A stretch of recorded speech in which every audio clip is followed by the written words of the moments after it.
Hicks, you are a local girl and you're hoping to do great things around the world. You're a Sharando graduate and you spent your lifetime going to church at Sacred Heart in Winchester.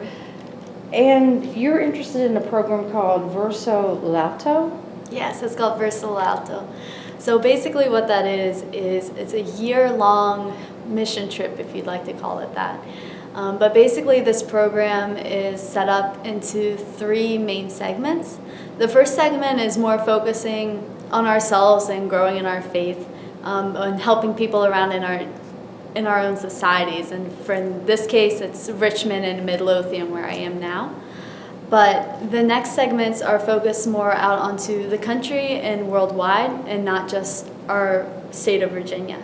So this is a social service project where we'll be joining other dioceses around the world within the Catholic Church and joining into their different programs that are already set up, working with their social services. Now, speaking of helping, you've chosen a helping profession and you've always been involved with helping. You were a Girl Scout. And tell folks what you are doing for your career now.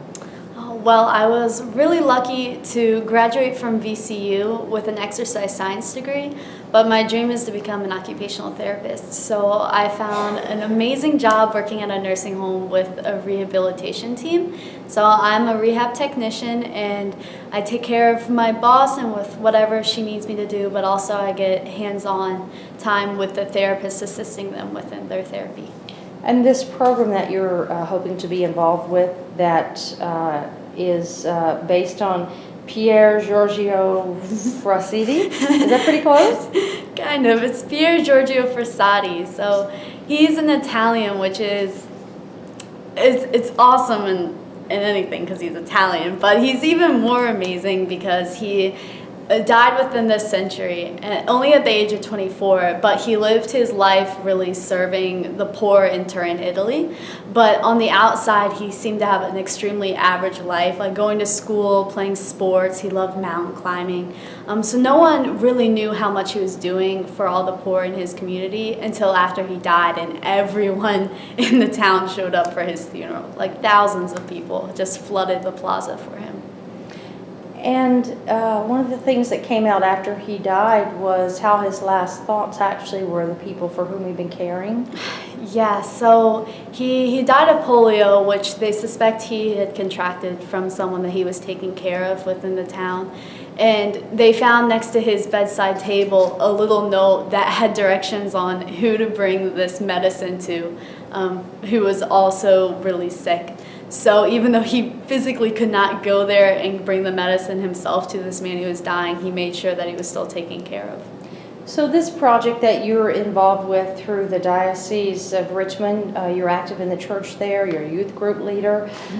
Folks who want to help you with this journey, I know there's a cost involved. Yes. How are you raising funds? There's always a cost involved, but that's something beautiful about this too, is that we're asking people to join in with the mission of taking care of all these communities within our nation and on a global perspective.